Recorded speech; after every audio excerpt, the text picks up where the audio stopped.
Disiarkan langsung dari Kementerian Kesehatan Republik Indonesia, Radio Kesehatan untuk Indonesia yang lebih sehat. Halo, selamat sore Sobat Sehat. Bertemu lagi dengan saya, Audi Ramantio, di talk show Siaran Sehat.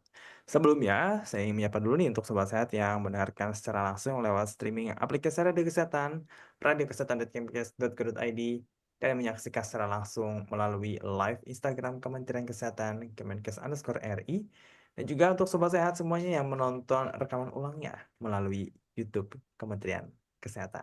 Baik, Sobat Sehat, kalau kita ngomongin diabetes nih ya, pasti kita kebayang-bayangnya nih atau identik dengan orang yang bertubuh gemuk ya, atau obesitas gitu. Terus pola makannya tuh berlebihan dan hidup yang terlalu manis gitu kan ya, maksudnya terlalu sering makan manis gitu. Tapi tahu nggak sih, Sobat Sehat ya, ternyata tubuh yang kurus pun itu nggak menjamin bebas dari resiko diabetes. Nah, kita akan cari tahu nih, apakah betul seperti itu, bahwa yang tubuh kurus ini tidak lolos dari resiko diabetes. Bersama dengan narasumber kita yang akan hadir pada hari ini ya, tentunya kita juga akan nanti membahas ya mengenai diabetes tipe 5 nih ya. Ini mungkin istilah baru juga untuk Sobat Sehat ya. Dan ini bisa dialami oleh siapapun ya, khususnya kalangan remaja sama dewasa muda nih. Jadi yang merasa anak-anak Gen Z tuh, atau milenial ya, yang seangkatan gitu sama saya, jangan senang dulu nih, masih muda, masih sehat ya, tapi bukan berarti kita lolos dari resiko diabetes tipe 5. Bersama dengan narasumber kita hari ini, yaitu Dr. Ahmad Akbar, spesialis penyakit dalam. Halo, selamat sore, Dr. Akbar. Halo, selamat sore Kak Andi. Selamat sore, Dr. Akbar. Bagaimana kabarnya, dok? Baik banget nih sore-sore hari ini untuk kita bersama live di siaran sehat bersama Sobat Sehat tentunya. Oke, baik. Terima kasih nih, dok, yang sudah mau meluangkan waktunya nih untuk berbincang bersama kami nih selama 30 menit ke depan di siaran sehat ya, dok. Ya, baik. Dengan senang Oke, hati. sahabat sehat. Yang ingin bertanya langsung kepada Dr. Akbar bisa langsung aja bertanya lewat live Instagram Kementerian Kesehatan, Kemenkes_RI, maupun tuliskan melalui WhatsApp Radio Kesehatan di nomor 0821 3636 2018. Baik, Sobat Sehat, kita awali dulu nih untuk perbincangan kita sore hari ini. Tadi, diabetes tipe 5. Kalau kita kan biasanya mengenalkan diabetes tipe 1, tipe 2, tapi ini ada tipe 5 nih. Nah, mungkin Dokter Ahmad Akbar bisa menjelaskan terlebih dahulu nih. Diabetes tipe 5 itu seperti apa, Dok? Oke, jadi kebetulan banget ini saya kemarin ikut di International Diabetes Federation 2025 di Bangkok di saat diabetes tipe 5 itu di launching oleh Profesor Schwartz, di mana beliau adalah presiden dari IDF itu sendiri. Bahwa beliau menegaskan langkah eh, patofisiologi atau bibit istilahnya etiologi dari si diabetes tipe 5 ini. Karena selama ini diabetes tipe 5 ini kadang klasifikasi, mis dikelompokkan grupnya itu. Kadang dia masuk ke tipe juga dia apa istilahnya tidak berhubungan dengan yang tipe 2 yang kita selama ini kenal seperti MODY, Maturity Onset Diabetes of the Young. Nah, setelah diteliti lagi selama 70 tahun pada diteliti makin apa istilahnya makin jelas nih apa patologinya ini mengarah ke resistensi atau ke defisiensi sih sebenarnya gitu ya. Karena kita tahu ya bahwa diabetes tipe 1 itu ya rusaknya eh, karena rusaknya pankreas, sel beta tidak bisa menghasilkan insulin. Jadi dia tidak bisa menghasilkan insulin karena autoimun. Sedangkan yang tipe 2 itu tubuh bisa menghasilkan insulin tapi dia kurang mampu atau resisten atau tidak bekerja dengan baik gitu. Nah, dulu yang tipe 5 ini kadang dimasukkan tipe 1, kadang dimasukkan tipe 2 gitu. Kan tetapi setelah diumumkan kemarin di 7 sampai 10 April di Bangkok itu dia lebih sekarang itu teorinya lebih merujuk ke kekurangan. Jadi kekurangan dari produksi insulin akibat dari malnutrisi sejak usia kecil sampai remaja atau dewasa muda gitu. Jadi dia tidak lagi yang resisten, tapi dia defisiensi insulin, kekurangan insulin. Jadi ini yang mengelompokkan itu ke tipe 5 karena dia tidak rusak karena autoimun, dia bukan resistensi insulin, tapi dia kekurangan produksi insulin akibat dari malnutrisi kronis yang berkepanjangan seperti itu. Oke, baik. Berarti memang ini berkaitan dengan malnutrisi ya dok ya, berarti Iya, kekurangan gizi. Nah, iya. nanti mungkin boleh dijelaskan lebih detail nih dok ya, Hmm, penyebab utama dari diabetes tipe 5 ini nih, terutama ya. di bagian malnutrisi tadi, kalau dokter bilang dari masa anak-anak sampai dewasa muda, seperti itu dok. Benar. Oke. Jadi memang dia nama lainnya tipe 5 ini adalah malnutrisi related diabetes. Jadi dia dibagi dua secara dua tipe secara umum. Ada yang klasifikasi akibat dari peradangan, misalnya dia malnutrisi terus pankreatitis, peradangan, akhirnya pankreasnya mengeras, tidak bisa rusak menghasilkan insulin. Tapi yang satunya dia defisiensi protein. Jadi malnutrisi kekurangan energi protein yang jangka panjang, yang kronis. Hal ini akan menyebabkan sel-selnya itu atrofi atau dia mengecil, mati, tidak berkembang. Jadi pankreasnya tidak berkembang dengan baik secara baik untuk menghasilkan insulin yang cukup untuk memenuhi kebutuhan tubuh tersebut gitu. Oke baik. Berarti kalau misalkan orang kan kalau diabetes tadi kan saya bilang kan ya identik dengan tubuh yang Gemuk, gemuk, ya, obesitas ya, atau overweight itu kan atau hidupnya terlalu manis alias terlalu ya, sering konsumsi makanan manis gitu. Berarti tubuh kurus itu bukan jaminan bebas ya atau lolos nih aman dari diabetes ya, dok ya. Nah kemudian ya. gejalanya seperti apa nih dok untuk tipe 5 ini nih? Jadi kita uruskan dulu ya. Malnutrisi itu ya karena ketidakseimbangan nutrisinya. Ada yang under nutrition, ada yang over nutrition, jadi obesitas juga bisa, under juga bisa. Bahkan lean pun ya dikatakan DM yang normal, yang non obes, yang lean itu juga bisa kena diabetes. Jadi tidak lolos dari begitu saja dengan diabetes gitu. Nah untuk gejalanya sendiri itu dia hampir sama ya. Jadi kayak ada gejala klasik yang dimana dia haus terus, banyak minum, terus pipisnya sering dan banyak, disertai dengan rasa lapar yang cepat muncul, kesemutan, mata kabur, gitu-gitu, yang hampir sama gejala klasiknya. Tapi kalau ini ingin diklasifikasikan ke tipe 5 itu kita harus tahu ada nu- riwayat dari malnutrisi atau saat ini juga dia nutrisinya itu di bawah seharusnya underweight atau undernutrition gitu. Itu bisa dikaitkan dengan diabetes tipe 5 gitu. Hmm, oke baik. Oh ya tadi ini lupa saya tanyain dok ya di awal-awal gitu kayak mungkin orang mungkin sobat saya masih ada yang bingung gitu kan orang kalau malnutrisi itu sebenarnya ciri-cirinya kayak apa sih? Siapa sih orang yang diklasifikasikan sebagai malnutrisi dan beresiko mengalami diabetes tipe 5 dok? Oke, jadi eh, secara garis kasarnya umumnya gitu kita bisa mengatakan malnutrisi ketika IMT itu kurang dari 18,5 gitu ya. Ketika berat badan diukur bagi dengan tinggi badan dalam meter kuadrat ditemukan IMT-nya atau BMI-nya kurang dari 18,5 bisa dimasukkan nanti sebagai undernutrition gitu ya, underweight gitu. Nah, underweight ini akan menyebabkan bentuk tubuh yang tidak semestinya tidak memiliki berat badan yang ideal, tinggi badan yang ideal, mempengaruhi kecerdasan juga gitu ya. Terus kekurangan kalau mau lebih spesifik lagi tesnya bisa kekurangan apa nih dia? Kekurangan protein kah, kekurangan dari karbohidrat kah, kekurangan lemak kah, kekurangan dari makro makro atau mikronutrien kah seperti zat besi dan lain-lainnya itu akan datang lebih spesifik lagi. Tapi secara umum, secara eh garis besar kita bisa menilai status nutrisi yang non invasif dengan mengukur indeks massa tubuh atau IMT tadi, Mas. Oke baik ya. Jadi memang kita perlu tahu juga kan malnutrisi seperti apa supaya kita bisa mewaspadai ini resiko-resiko diabetes tipe 5 ini. Nah, kemudian Ya. mungkin banyak yang juga belum mengetahui nih dok ya soal bukan mengetahui tapi mungkin belum sadar gitu. Kalau kekurangan gizi itu bisa merusak pankreas ya. Nah, ini bagaimana dok Mm-mm. prosesnya kerusakan pankreas akibat malnutrisi ini? Ya, ya.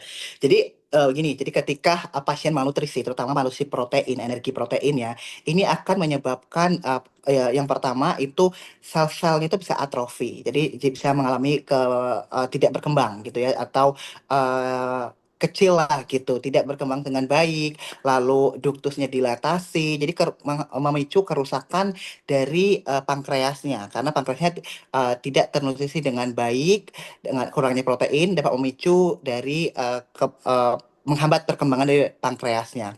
Dan selain itu juga malnutrisi ini juga dapat menyebabkan eh, pankreatitis atau pankreatitis juga bisa menyebabkan menjadi pasien itu malnutrisi karena pankreasnya sudah rusak duluan gitu. Akhirnya dia malnutrisi juga gitu.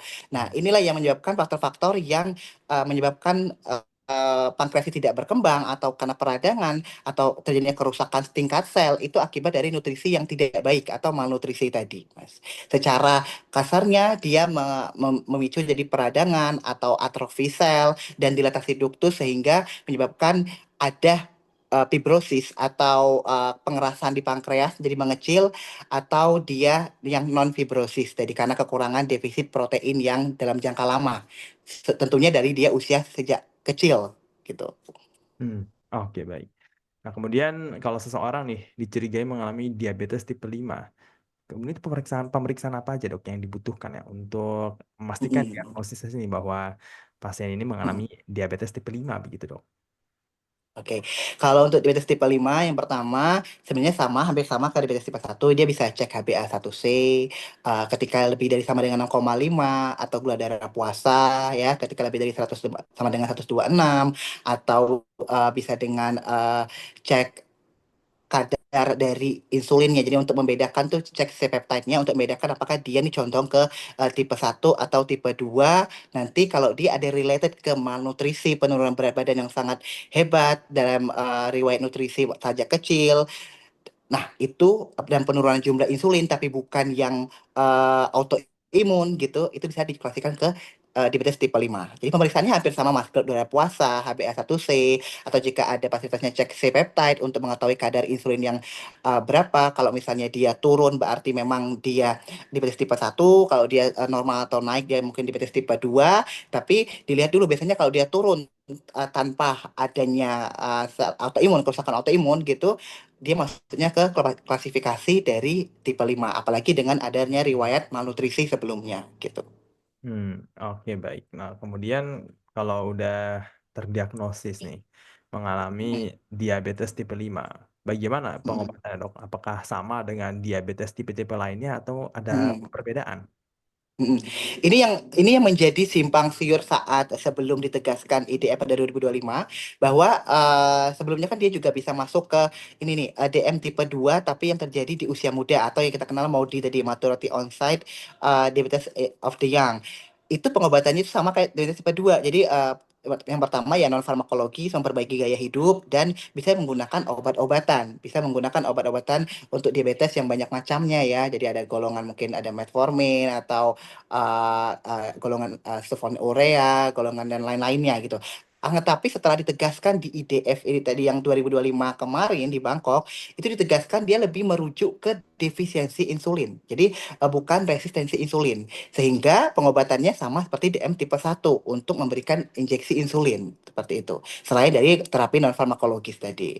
Uh, jadi presiden IDF-nya itu Profesor Squats itu menyatakan bahwa kita supaya tidak salah langkah lagi dalam menangani diabetes tipe 5 atau malnutrition related diabetes ini katanya karena untuk memberikan terapi yang lebih dibutuhkan karena konsepnya sudah ditetapkan yaitu defisiensi dari insulin, not resistensi insulin seperti itu. Jadi memberikan insulin.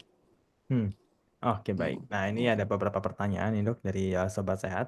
Saya mulai dulu dari Michelle Manemo. Dok, ponakanku usianya 21 tahun. Cek gula Mhm. sewaktu 326. Mhm. Kemudian karena kurang gerak setelah makan langsung tidur. Apakah itu berpengaruh dok? Ya, tentunya berpengaruh. Jadi ketika kelebihan dari kalori tapi tidak dikeluarkan dengan energi, dengan kita bergerak atau langsung tidur, itu akan menumpuk kalori tersebut. Timbunan menjadi lemak visceral fat di perut yang akan menyebabkan visceral fat itu atau lingkar perutnya lebih dari 90 kalau pada laki-laki, kalau pada perempuan lebih dari 80. Nah, ini resiko nih menjadi perlemakan dari fatty pankreas juga bisa perlemakan dari pankreas yang akan menghambat dari cara kerja insulin. Mungkin insulinnya tuh ada di produksi tapi dia resisten akibat dari obesitas sentral. Akibat dari kebiasaan dia makan langsung tidur, itu juga sangat bisa berpengaruh. Akan tetapi karena dia usianya masih muda nih, 21 tahun, ini perlu dibedakan nih, ini DM tipe satu atau tipe 2. Ketika usia di bawah 30 tahun harus dibedakan ini DM tipe satu atau tipe 2 tadi. Karena atau dia tipe 5 gitu tadi ya. Atau karena nutrisinya, under nutritionnya. Karena untuk menentukan perbedaan terapinya. Kalau tipe 2 masih bisa pakai obat-obatan, modifikasi gaya hidup, tapi kalau tipe satu kan kita harus depend on insulin, tergantung pada insulinnya gitu. Oke, baik. Kemudian dari _action. Bagaimana pengaturan makan pada pasien diabetes mellitus tipe 5 ini? Apakah ada perbedaan dengan pengaturan diet pada pasien DM tipe satu dan 2? Oh, ini Nah, ini bagus nih, Dok ya. menarik ya. Jadi istilahnya kan dia undernutrisi dok. Biasanya para ODM itu kan harus di defisit kalori gitu ya, defisit mengurangi makanannya gitu. Tapi kalau dia yang kekurangan nutrisi ini bagaimana? Apakah harus dikurangi juga makanannya? Tentu makanan karbohidrat dan gula tingginya dikurangi. Tapi kalau dia defisit protein itu harus apa namanya ditambah untuk proteinnya. Jadi fokus ke proteinnya untuk memperbaiki dari massa ototnya ya, dan juga memperbaiki resistensi insulinnya. Memang dibutuhkan untuk kolaborasi dengan dokter gizi untuk mengatur makanan yang baik, untuk mengatur diet yang baik. Yang kurangnya itu di mana sih? Kurangnya protein, proteinnya harus difokuskan seperti itu. Sebenarnya masih diatur. Jadi diet tuh bukan berarti tidak boleh makan sama sekali ya, tapi kita diet mencari yang mana yang tidak seimbang, yang mana yang kurang dicukupi, yang tidak seimbang diimbangkan gitu. Oke, baik. Nah, mungkin bisa ditambahin juga nih, Dok, ya, untuk diabetes tipe 5 ini. Bagaimana dengan aktivitas fisiknya nih kan? Kalau Hmm. diabetes yang tipe satu 2 kan biasa kan ditekankan ya untuk Olahraga. pola hidup Iya, sehat ya. Salah satu itu iya, iya, iya. makan sama gerak nih, ya olahraga, Ya, aktivitas fisik. Nah, ya. kalau yang tipe 5 ini bagaimana, Dok? Sama, pada prinsipnya sama ya. Kita membutuhkan jadi edukasi yang baik kepada pasien supaya dia mengerti dia menderita sakit diabetes, terus diet yang baik ya, terus aktivitas fisik atau olahraga juga untuk meningkatkan sensitivitas insulinnya gitu atau mengurangi dari resistensi insulinnya itu dengan cara berolahraga. Nah, olahraganya akan menyesuaikan dari kondisi pasien masing-masing, kondisi tubuh masing-masing. Memang dibutuhkan secara komprehensif menyeluruh pada dokter untuk apa memilihkan olahraga yang baik untuk pasien ini untuk mengembangkan massa ototnya supaya meningkatkan massa ototnya, memperbaiki dari resistensi insulinnya gitu. Hmm, oke, baik. Nah, ini ada satu pertanyaan menarik nih, Dok, ya. Anungan .dht. Snack yang cocok untuk penderita DM apa deh, Dok? Nah, ini mungkin karena kita lagi bahas DM tipe 5 juga nih ya, Ya, mungkin kita ya. sekarang dibahas untuk DM tipe 5 ini snacknya seperti apa nih? Wah, ini menarik sekali ya kalau snack. Jadi snacknya tetap bagian dari diet yang baik ya. Jadi snack ini tuh diusahakan untuk satu ya rendah glukosa, rendah gula ya, disesuaikan dengan glukosanya, tidak terlalu tinggi gula, tinggi tepung atau banyak tepung, karbohidrat juga akan dipecah jadi gula. Jadi mungkin pemilihan snacknya itu lebih ke misalnya buah dan sayur atau juga bisa protein, protein snack bar gitu. Itu juga baik untuk pasien-pasien yang terutama defisit dari protein malnutrition tadi ya. Jadi lebih ke jenis proteinnya, jangan banyak gula dan tepungnya untuk snacknya. Kalau sayur dan buahnya, saya rasa buah terutama ya kita harus memilih atau memilah antara buah itu dengan kadar tingkat manis yang berlebihan. Misalnya kita katakan bahwa apel hijau dengan si apel Fuji itu kan lebih manis apel Fuji, maka kita memilih apel hijaunya gitu. Atau juga dengan pisang, begitu juga dengan pisang jenis pisang lebih ke kadar manisnya. Jadi diatur terhadap intake jumlah jenis dan juga jadwalnya terhadap snack maupun makan besarnya gitu. Kalau memang dia terkait dengan malnutrisi protein, maka dominankanlah proteinnya untuk snacknya gitu. Oke, baik. Kemudian dari pertanyaan uh, Kutov Tamanbun. Diabetes tipe 5 ini apakah reversible nih, Dok? Mm-mm. Oke, jadi kalau kita tanya reversible atau irreversible, sebenarnya diabetes tipe satu juga jelas irreversible ya. DM tipe 2 juga irreversible walaupun masih mungkin kita perbaikan dengan pola hidup sehat bisa irreversible tapi tetap harus terkontrol. DM tipe 5 kalau dia produksi insulinnya itu kurang karena pankreasnya rusak, karena kalsifikasi fibrosis pankreas atau adanya peradangan pankreas yang menahun, ini irreversible karena dia depend on insulin gitu ya. Berbeda dengan pre-diabetes. Kalau pre-diabetes itu kita masih gula darah pas masih pre-diabetes, kita masih bisa menekankan pada pasien, ayo aktivitas fisik yang benar, olahraga yang benar, turunkan berat badan, targetnya segini-segini, nanti kita evaluasi untuk dari gula darahnya gitu. Itu masih mungkin untuk reversible. Dia namanya terkontrol dengan pola hidup sehat, bukan obat-obatan. Tapi kalau yang sudah depend on insulin, ini irreversible. Hmm. Oke, baik. Mungkin Dokter Akbar bisa cerita sedikit nih pengalaman ya, kalau misalkan pernah menangani pasien diabetes tipe 5 nih dok ya. Pertama-tama, bagaimana pasien tersebut akhirnya bisa bisa sampai menderita diabetes tipe 5 dan kemudian penanganannya nih dok ya. Dan apakah diabetes tipe 5 ini penyakit yang hanya bisa dikontrol atau masih punya peluang untuk sembuh gitu? Oke, oke, oke. Jadi seperti yang kita jelaskan tadi ya, kalau secara pengalaman kadang kita hanya diabetes tipe 1 sama tipe 2 waktu itu ya, karena atau gestasional diabetes ya, atau yang autoimun gitu. Karena beberapa itu jarang sekali terkoreksi dengan baik, terklasifikasikan dengan baik untuk diabetes tipe 5 karena baru ditegaskan saat kemarin gitu. Karena selama ini tuh diklasifikasikan kalau sepetetnya rendah tipe 1, kalau derajatnya normal atau tinggi tipe 2 gitu nah. Seperti itu ya. Atau dia hamil gestasional diabetes. Yang tipe 5 ini agak jarang nih kita menemukan yang malnutrition, yang undernutrition, yang benar-benar dia underweight, kurus banget itu jarang. Biasanya rata-rata pada pasien memang ya gemuk atau enggak dia berat badannya normal gitu. Dan kalau untuk beberapa kali cek C-peptide saya memang pernah ada yang usia muda eh sebenarnya rendah ya, tapi dia masih di bawah umur 30 tapi sudah di atas 20 tahun. Itu ya kita golongan ke tipe 1 waktu itu ya. Tapi kalau misalnya dia sering sekali ada kaitan dengan malnutrisi dan sering kali gulanya tidak terkontrol dengan insulin, kita coba untuk tidak memakai insulin. Kita pakai obat-obatan ternyata tidak bisa karena memang dia produksinya yang kurang gitu, bukan resisten. Nah, itu bisa saat ini kita bisa gali ini apakah dia ada kaitannya dengan tipe 5 atau memang murni tipe 1 gitu. Penanganannya kurang lebih sama, edukasi, diet atau diet makan yang baik ya, terus olahraga fisik dan juga farmakologis. Farmakologis ya tentunya kalau tipe 5 atau tipe 1 kaitannya dengan insulin absolut gitu ya. Tapi kalau misalnya yang tipe 2 atau baik dia dengan malnutrisi atau undernutrisi gitu tipe 2 tapi ternyata dia resisten bukan kekurangan insulin, masih bisa kita perbaiki dengan non farmakologis dan juga obat-obatan untuk diabetes itu sendiri gitu. Hmm. Oke, baik. Kalau untuk sembuh saya rasa belum belum belum ada ya Mas Demet. Tapi kalau yang pre-diabetes ya, pengalaman saya pre-diabetes itu banyak sih yang kembali ke normal, HbA1c-nya kembali ke normal, berat badannya jadi lebih bagus. Itu masih bisa kita tarik ke dalam normal gitu. Tapi kalau diabetes ini agak agak kita butuh usaha, apalagi diabetes tipe 2. Kalau tipe 1 5 sudah tidak bisa gitu karena pabriknya yang rusak gitu. Hmm. Oke, baik. Kemudian, ini ada pertanyaan dari Desi Putih. Kalau ada diabetes tipe 5, berarti udah ada tipe 3 dan 4. Jadi tipe 1 tadi saya jelaskan, tipe 2. Nah, selama ini tipe 3 tipe 4 itu dan dikatakan tipe 3 itu diabetes gestasional, diabetes kehamilan, diabetes pada kehamilan. Terus yang tipe 4 itu tipe lain. Tipe lain itu seperti tadi MODY atau LADA. MODY itu maturity onset diabetes of the young. LADA itu bisa latent autoimmune diabetes in adult. Jadi dia tipe 1 tapi di atas 30 tahun gitu. Itu klasifikasi. Makanya Profesor IDF-nya langsung loncat ke tipe 5 karena selama ini yang 3 4 itu walaupun tidak sahkan tipe 3 tipe 4 tapi sudah ada klasifikasi yang mendudukinya gitu. Gestational diabetes dan diabetes tipe lain tadi. Hmm.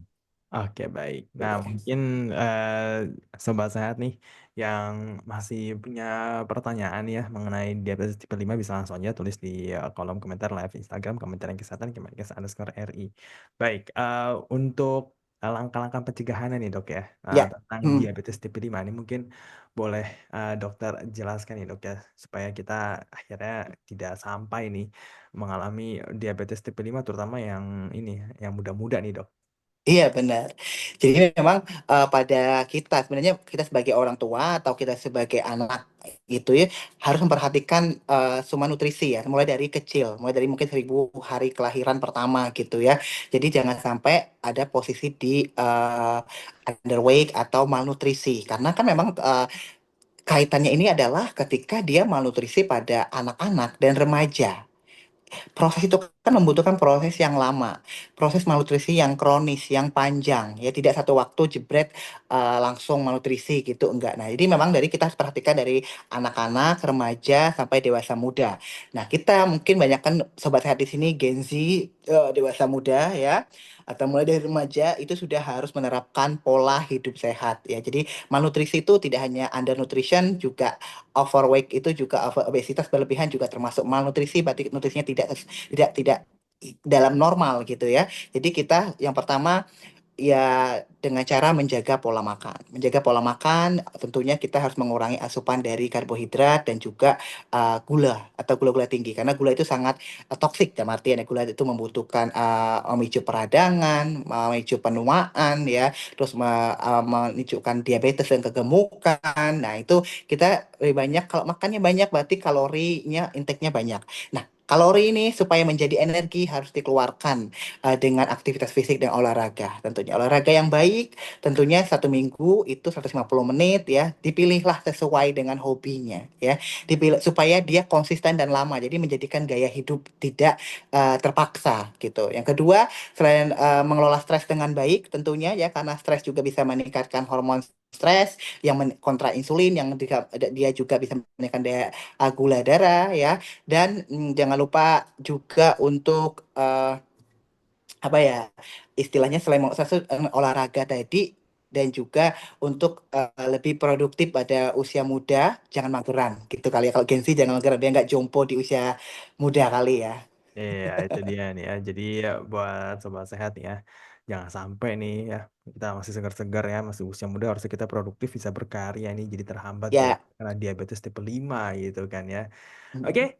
Dokter Akbar dan juga sobat sehat kita sudah memasuki penghujung dari siaran sehat. Silakan Dokter Akbar untuk memberikan pesan-pesan sehat kepada sobat sehat semuanya. Silakan, Dok. Oke, terima kasih Sobat Sehat semuanya yang lagi nonton live ini ya, atau nanti yang nonton ulangnya di YouTube atau dimanapun. Jangan lupa pesan saya, kita masih muda, jadi jangan terlalu bermalas-malasan, baik dari produktivitas untuk meningkatkan kualitas diri, juga kemampuan diri, skill dan komunikasi segala macamnya tentunya di bidang kesehatan. Jadi kalau bidang kesehatan itu berarti lebih banyak untuk olahraga, melakukan aktivitas yang produktif yang ke arah positif gitu ya. Tentu juga dengan memperhatikan makanan yang masuk, intake makanannya jangan terlalu banyak gula. Kan jangan salah ya, Gen Z yang banyak kecemasan itu ya karena asupan gula itu juga sangat memicu pada kecemasan dan anxiety gitu. General anxiety disorder itu juga dipicu oleh salah satunya adalah intake glukosa yang tinggi gitu. Jadi mari kita perhatikan jenis, jadwal, dan jumlah makanan kita, lalu aktivitas fisik kita olahraga kita ditingkatkan, ya meraih berat badan ideal, manajemen stres dengan baik, dan tentunya tetap sehat dan produktif dalam bidang apapun. Yang penting positif. Oke, baik ya. Terima kasih Dokter Akbar, pesan-pesan sehatnya intinya kita sebagai generasi muda bukan berarti waktunya berleha-leha nih ya. Jadi Ya, jangan sampai kita bebas makan tapi cuek urusan iya, kesehatan gitu ya. Jadi kita jangan sampai kena diabetes ya, tipe apalagi yang 5 ya. tipe 5 ini nih ya, biar Iya. hidup kita nggak makin apes gitu. Oke, Dan sahabat sehat, terima kasih yang sudah mendengarkan melalui streaming aplikasi Radio Kesehatan dan juga radio kesehatan dari kemkes.go.id dan menyaksikan secara langsung lewat live Instagram Kementerian Kesehatan Kemenkes_RI dan juga yang nonton dari YouTube Kementerian Kesehatan. Sekali lagi terima kasih Dokter Akbar sudah hadir. terima kasih Kak Andi, terima Ya, kasih juga untuk Radio Kesehatan Kemenkes RI dan semua tim. baik, terima kasih ya dok ya sudah mau meluangkan waktunya bersama Ya, kami di Talkshow Sehat. Semoga sehat selalu ya dok ya dan sampai ya, jumpa kembali ya dok ya. Dan sobat sehat semuanya, kita akan ketemu lagi nih di program talk show radio kesehatan lainnya. Jangan lupa untuk dapatkan informasi tentang kesehatan di kemkes.go.id, sehatnegeriku.kemkes.go.id, follow Instagram Kementerian Kesehatan Kemenkes_RI dan jangan lupa untuk subscribe channel YouTube Kementerian Kesehatan. Saya Dora Mantio pamit undur diri dan saya ucapkan salam sehat.